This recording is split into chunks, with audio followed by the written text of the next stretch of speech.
이 새벽에 여기 모인 여러분들을 주님의 이름으로 축복합니다. 우리 함께 사도신경으로 우리의 신앙을 고백하시겠습니다. 전능하사 천지를 만드신 하나님 아버지를 내가 믿사오며 그 외아들 우리 주 예수 그리스도를 믿사오니 이는 성령으로 잉태하사 동정녀 마리아에게 나시고 본디오 빌라도에게 고난을 받으사 십자가에 못 박혀 죽으시고 장사한 지 사흘 만에 죽은 자 가운데서 다시 살아나시며 하늘에 오르사 전능하신 하나님 우편에 앉아 계시다가 저희로서 산 자와 죽은 자를 심판하러 오시리라. 성령을 믿사오며 거룩한 교회와 성도가 서로 교통하는 것과 죄를 사여 주시는 것과 몸이 다시 사는 것과 영원히 사는 것을 믿사옵나이다. 아멘. 하나님 아버지, 오늘도 새날 허락해 주심을 감사합니다. 이 새날 가운데 먼저 우리가 하나님의 이름을 고백하게 하심을 감사드립니다. 이 하나님의 이름이 우리 오늘 삶 가운데, 일상 가운데, 가정에서, 일터에서 드러나게 하여 주시옵시고 우리를 도구로 사용하셔서 하나님의 이름이 드러나는 우리의 삶이 될 수 있도록 인도하여 주시옵소서. 그래서 하나님이 주시는 그 복, 들어가도 복을 받고 나와도 복을 받는 하나님의 형통, 주님이 주시는 그 성령의 열매를 맺게 하여 주시옵소서. 예수님의 이름으로 기도드렸사옵나이다. 아멘. 함께 549장 찬양하시겠습니다. 새 찬송가는 549장, 통일 찬송가는 431장입니다.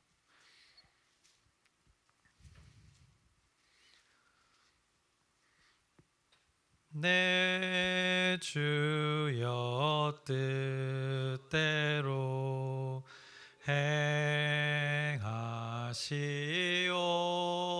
행하시옵소서. 온 몸과 영혼을 다 주께 드리니 이 세상 고락감 주 인도하시고 날 주관하셔서 뜻대로 하소서. 내 주여 뜻대로 행하시옵소서.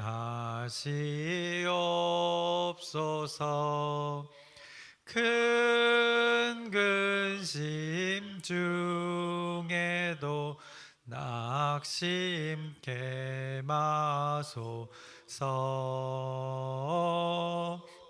주님도 때로는 울기도 하셨네.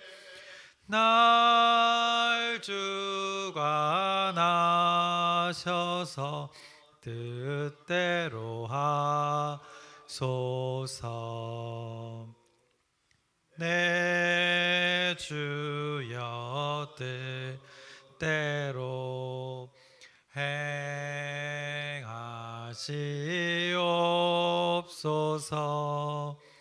내 모든 일들을 다 주께 맡기고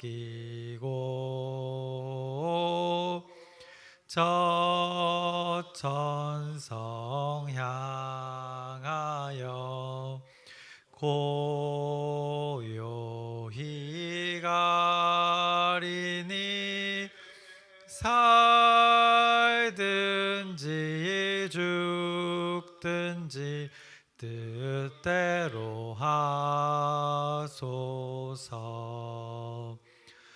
아멘.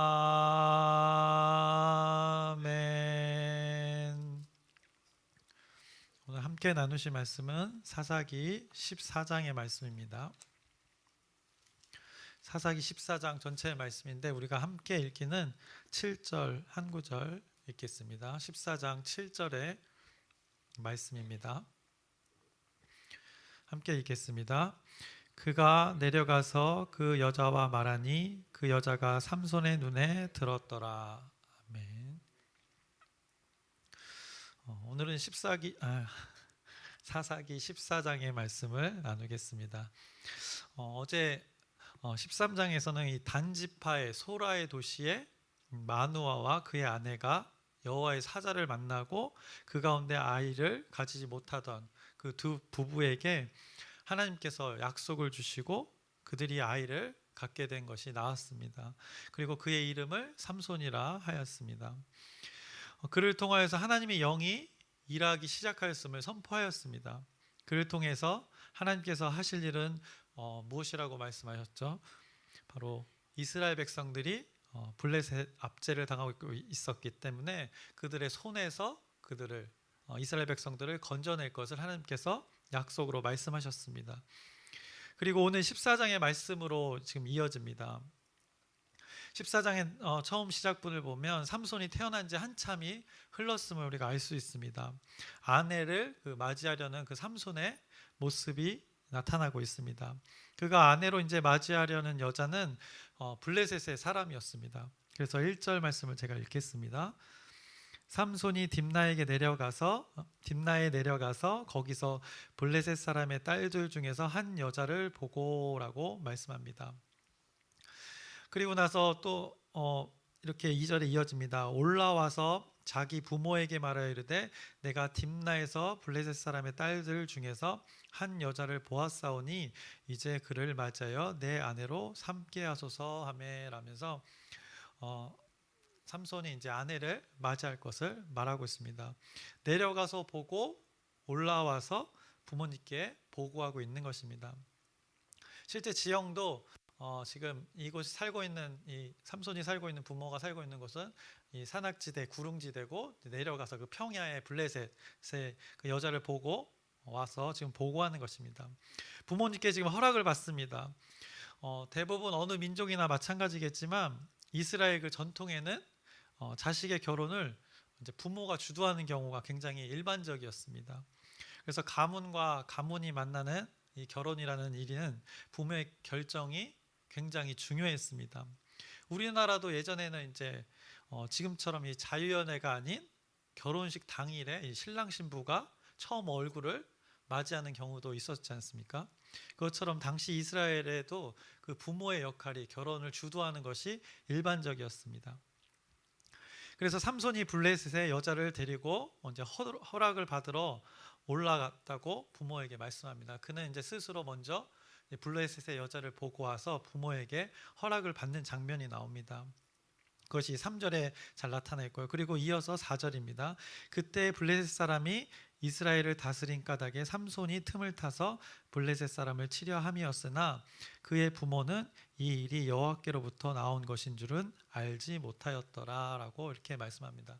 이거는 어떻게 보면 좀 특별한 구절인데 사사기의 결과를 알고 있는 이 글쓴이, 이 사사기에 하나님께서 감동을 주셔서 이 사사기를 기록한 그 기자가 어떻게 보면 이 내용을 사사기 전체의 내용을 다 알고 이 전지적 작가 시점에서 이렇게 기록해 놓은 구절입니다. 그래서 지금 이 상황이 결과적으로 이스라엘 백성들 가운데 하나님이 하시는 일이다라는 것을 말씀하는 것입니다. 아무튼 계속해서 이 삼손의 결혼 일정들은 계속해서 진행이 됩니다. 그래서 이어서 5절에 이렇게 말씀합니다. 삼손이 그의 부모와 함께 딥나에 내려가 딥나의 포도원에 이른즉 젊은 사자가 그를 보고 소리 지르는지라. 여호와의 영이 삼손에게 강하게 임하니 그가 손에 아무것도 없이 그 사자를 염소 새끼를 찢는 것 같이 찢었으나 그는 자기가 행한 일을 부모에게 알리지 아니하였더라라고 이렇게 5절 6절에 말씀합니다. 이 말씀을 자세히 보시면 좀 특이한 것이 있습니다. 분명 부모와 함께 딥나로 내려가 이렇게 표현하고 있습니다. 5절에 시작할 때 삼손이 그의 부모와 함께 딥나에 내려가라고 말씀합니다. 그 가운데 이제 포도원에서 사자를 만났고 여호와의 영이 임하여서 사자를 죽였는데 6절 후반부에는 이렇게 말합니다. 그는 자기가 행한 일을 부모에게 알리지 아니하였더라라고 말씀합니다. 그래서 성경이 무슨 말을 지금 하고 있는 것일까요? 왜 앞뒤가 맞지 않을까요? 분명 같이 내려갔는데 부모에게 사자 죽인 일을 알리지 않았습니다. 이제 성경을 이렇게 연구하는 자들은 이렇게 유추합니다. 삼손이 부모와 이제 딥나의 여자를 만나러 같이 출발은 하였으나 가던 길에 이제 어떤 부모가 그것에 동의하지 않고 그 이방 여자와 결혼하는 것을 원치 않아서 부모는 돌아갔을 것이라고 이제 추측을 합니다. 그러기에 그 사자를 만났을 때 그 자리에 부모는 없었던 것입니다. 그리고 나서 그 부모에게 그 이야기를 알리지 않았다는 것은 바로 이것을 말하는 것입니다. 그리고 7절에 이어집니다. 그가 내려가서 그 여자와 말하니 그 여자가 삼손의 눈에 들었더라라고 고백하고 있습니다. 한마디로 삼손 자신의 눈에 좋았더라는 말씀입니다. 어떻게 보면 사사기의 가장 큰 이스라엘 백성들이 악행을 저지르는 그 모습을 이 구절에 그대로 표현한 것입니다. 우리가 먼저 사사기 처음 나눌 때도 나눴지만 21장 그 마지막 구절을 이렇게 다시 삼손의 눈으로 표현하고 있는 것입니다. 자신의 눈에 좋았더라는 표현인 것입니다. 그래서 오늘 7절의 말씀은 그가 하나님의 눈에 좋은 것을 바라보지 못하고 자신들의 눈에 보기 좋은 것들을 보며 살아가는 그 모습을 지금 말씀하고 있는 것입니다. 그들 어떻게 보면 삼손의 이 눈을 통해서 이스라엘 백성들의 삶의 전체의 현 주소를 나타내고 있는 것입니다. 그래서 결국에는 그가 혼자 딥나의 여자를 만나러 갔고 그 여자가 삼손에게 아주 흡족했음을 말씀하고 있습니다. 그리고 성경은 계속해서 말씀합니다. 8절입니다. 얼마 후에 삼손이 그 여자를 맞이하려고 다시 가다가 돌이켜 그 사자의 주검을 본즉 사자의 몸에 벌떼와 꿀이 있는지라 손으로 그 꿀을 떠서 걸어가며 먹고 그의 부모에게 이르러 그들에게 그것을 들여서 먹게 하였으나 그 꿀을 사자의 몸에서 떠왔다고는 알리지 아니하였더라. 어떻게 보면 성경이 단순한 표현을 통해서 많은 것을 말씀하고 있습니다. 8절에 삼손이 그 여자를 맞이하려고 다시 갔다고 말씀합니다. 가는 길에 죽은 사자의 몸에서 꿀이 있는 것을 보고 꿀을 떠다가 부모님을 드렸다고 성경은 말씀합니다. 결국에 그 여자를 만나는 것에 부모님은 또 동참하지 않았음을 여기서 또 확인할 수 있습니다. 부모님이 그것에 이방 여인과 결혼하는 것, 블레셋의 사람과 여자와 결혼하는 것을 동의하지 않았음을 나타내고 있는 것입니다. 그래서 그때도 같이 가지 않았음을 나타내고 있습니다. 그리고 삼손 혼자 자신의 결혼에 대해서 이제 결정하고 판단하고 있음을 성경이 말씀하고 있는 것입니다. 그가 이스라엘의 그 전통, 그 민족, 하나님의 백성의 전통을 따르지 않는 삼손의 모습을 지금 14장에 말씀하고 있는 것입니다.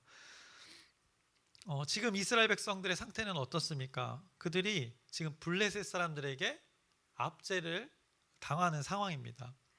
근데 블레셋의 여자를 아내로 맞이하겠다. 이런 모습이 지금 삼손의 모습에서 나타나는 것입니다. 어떻게 보면 진짜 정신 나간 행동입니다. 그녀가 하나님을 섬기는 자라면, 만약에 그 블레셋의 여자가 하나님을 섬기는 자라면 이스라엘 공동체로 들어올 수 있는 상황이지만 10절에도 뒤에 나오지만 결국 블레셋의 풍습대로 하는 그 잔치의 모습들을 봅니다. 그래서 그녀가 하나님을 믿는 자가 아니었음은 우리가 확인할 수 있습니다.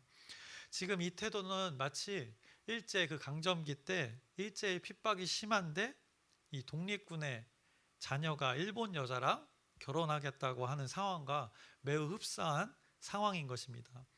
그리고 삼손 그는 어떤 사람이었습니까? 나시린이었습니다. 나시린이 이방 여인과 결혼한다?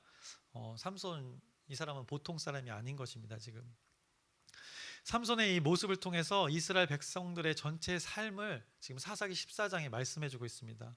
한 개인의 삶을 통해서 이스라엘 전체의 삶을 지금 반영하고 있는 것입니다.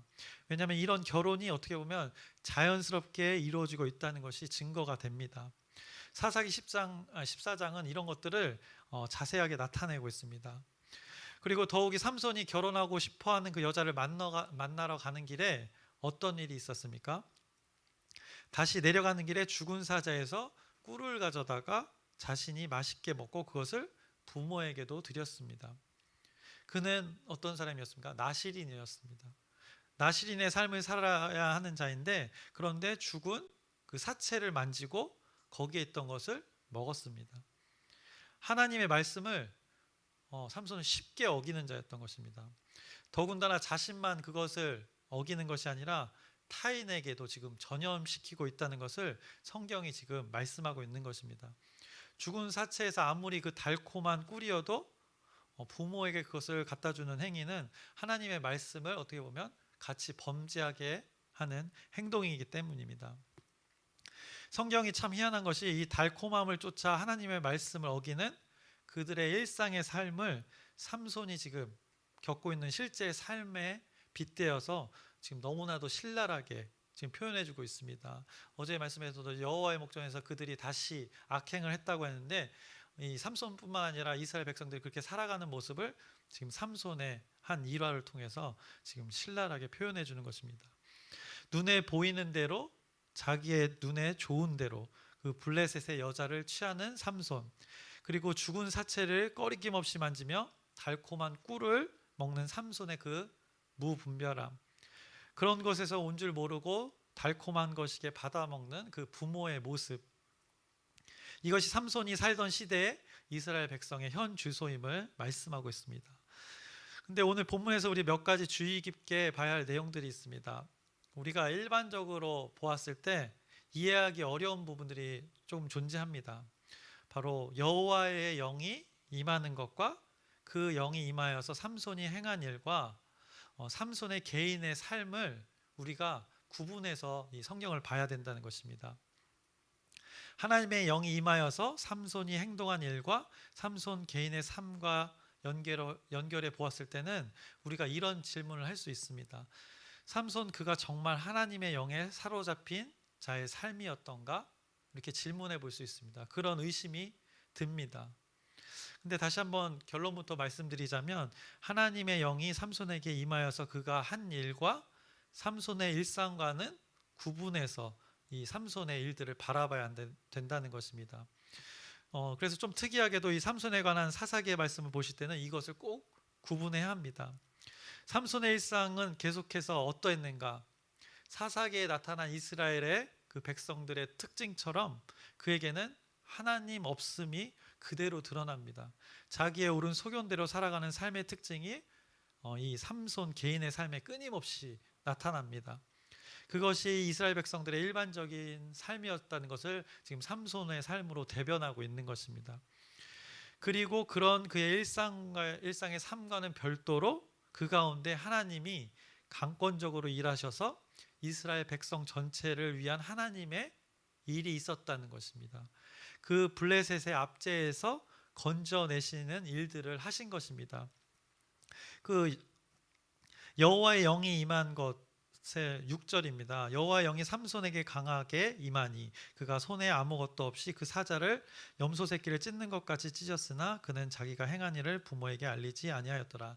이 사자는 이 포악자를 나타내는 것입니다. 이게 빗대어서 말하는 겁니다. 실제 사자를 잡았지만 그 당시에 그들을 압제하는 그 사자 블레셋을 여호와의 영이 이렇게 찢을 것이다 라는 것을 선포하는 것이고, 또 19절에 여호와의 영이 삼손에게 갑자기 임하심에 삼손이 아스골론에 내려가서 그곳 사람 30명을 쳐 죽이고 노력하여 수수께끼 푼 자들에게 옷을 주고 심히 노하여 그의 아버지의 집으로 올라갔고, 여기서 블레셋 사람들을 또 죽이는데, 물론 그 과정 가운데 수수께끼를 푸는 과정에서 그들을 응징하는 장면이지만 하나님께서는 하나님의 영이 임하게 해서 그 블레셋 사람들을 죽임으로 그들의 압제에서 응징하고 있는 하나님의 일들이 독립적으로 이렇게 구분되어져서 일어나는 것을 말씀합니다.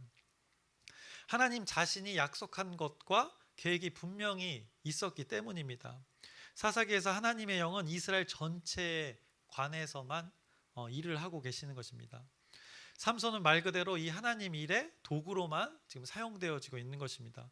물론 도구로 사용되어지는 삼손이 그 하나님의 섭리를 깨달았다면 지금까지 그 삼손에 대해서 성경은 분명히 삼손의 입에서 하나님의 이름을 언급했을 것입니다. 그런데 삼손의 입에서 그 하나님의 이름은 전혀 나타나고 있지 않습니다. 하지만 14장까지 지금까지는 적어도 하나님의 도구로 사용되어진 이 삼손은 철저히 그냥 도구로만 사용되어졌고 그 개인의 삶은 지금 별도로 자기의 눈에 보이는 대로 진행되고 있음을 우리가 구분해서 우리가 확인해야 됩니다. 그래서 사사기에서 삼손을 대할 때 우리의 생각이 조금은 달라야 한다는 것입니다. 우리의 딜레마가 있습니다. 하나님이 영이 임하셔서 자꾸 무슨 일이 일어나고 있는데 하나님의 영이 임한 삼손은 그때뿐이고 영 그의 삶에 어떻게 보면 하나님의 모습이 나타나지 않는다는 것은 굉장히 우리를 혼란스럽게 합니다.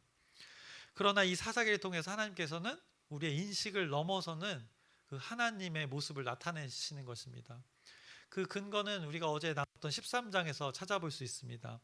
13장 5절에 보시면 그가 블레셋 사람의 손에서 이스라엘을 구원하기 시작하리라 하시니라고 선포했습니다. 그리고 13장 25절 후반부에 이렇게 말씀합니다. 여호와의 영이 그를 움직이기 시작하였더라라고 말씀합니다. 이제 그의 일하심이 시작되었음을 선포한 것입니다. 그런데 이 하나님의 영, 이분이 어떤 분인지 그 자신이 나타나 자신에 대해서 그 같은 13장에 뭐라 말씀하셨었죠? 13장의 어제 18절의 말씀입니다. 13장 18절의 말씀. 네. 내 이름은 기묘자라 말씀하셨습니다. 나는 나다. 너희의 생각과는 다르다. 너희 생각에 나의 존재를 규정할 수 없는 스스로를 규정하는 나이다라고 분명히 선포했습니다. 삼손의 삶도 무엇인가 구별된 삶이어야 하는 우리의 생각이 있다는 것입니다. 하나님의 영이 임하였는데 어찌 삼손이 이런 삶을 살 수 있을까? 우리는 이렇게 질문합니다. 인간은 이런 질문을 하는 존재라는 것입니다. 조건과 환경에 의한 결과를 유추하는 우리 인간이라는 것입니다.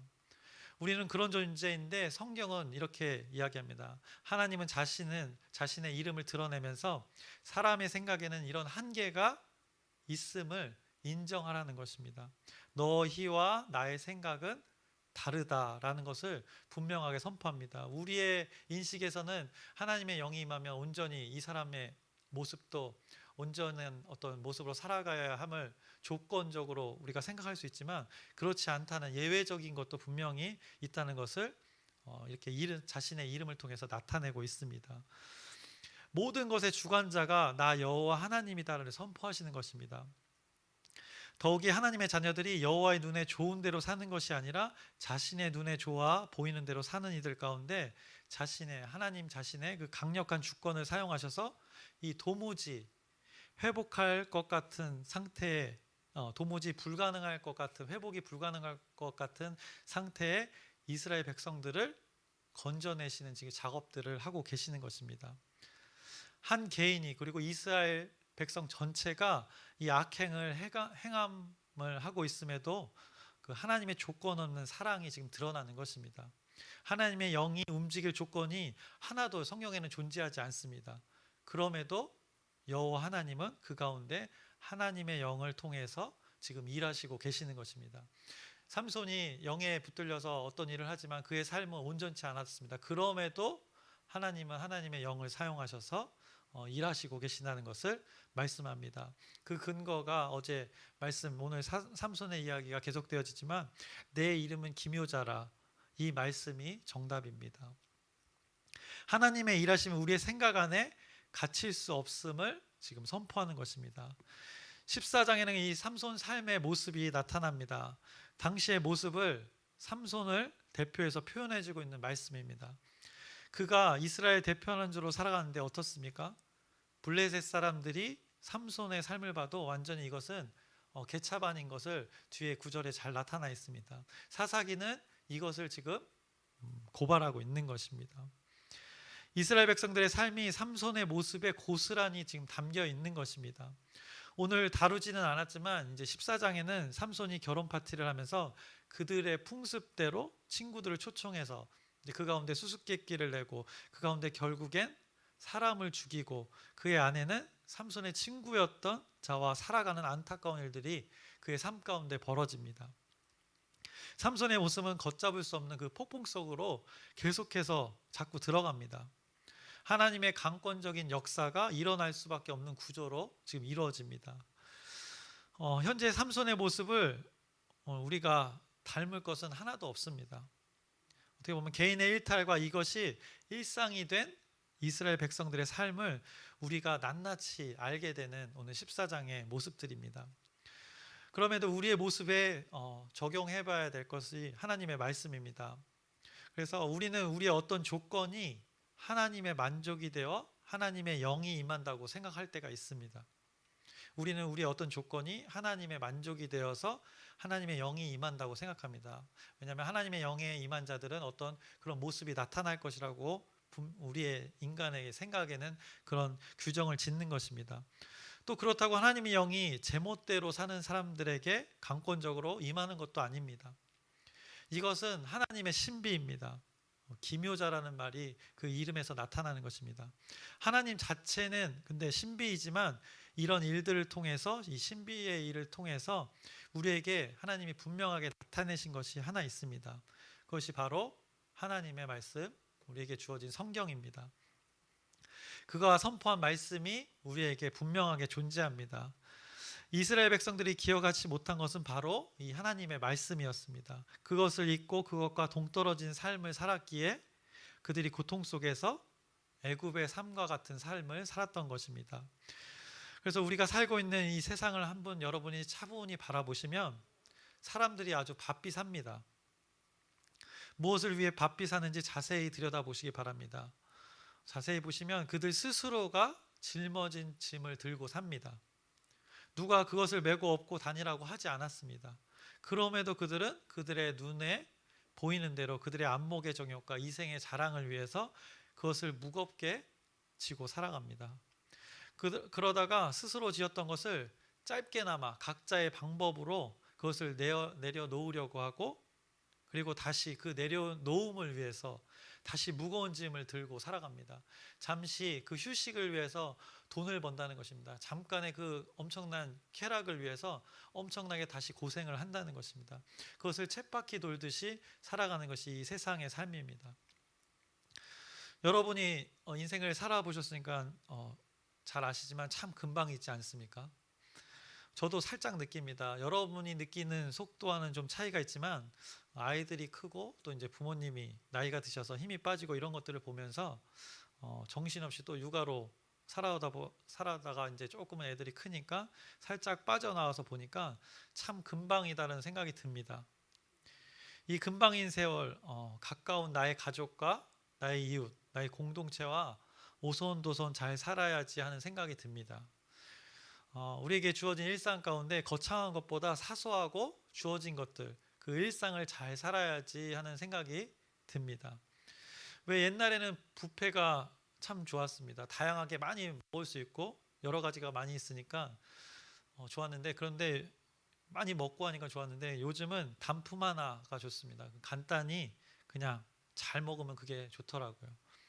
어떻게 보면 지금 개인적인 사견을 설교에 조금 언급했지만 오늘 삼손의 일상은 하나님과 너무나도 동떨어진 삶이었습니다.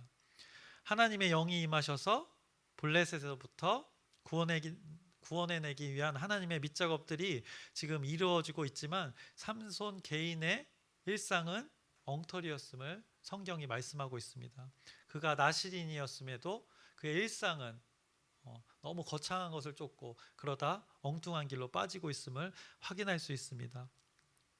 그래서 오늘 이 사사기의 말씀을 통해서 우리의 일상의 삶이 하나님의 말씀과 얼마나 관계된 삶인가를 한번 돌아보셨으면 좋겠습니다. 우리의 모습을 자주 들여다봐야 합니다. 나의 일상이 하나님의 말씀과 어떤지를 자꾸 이렇게 대조해 봐야 합니다.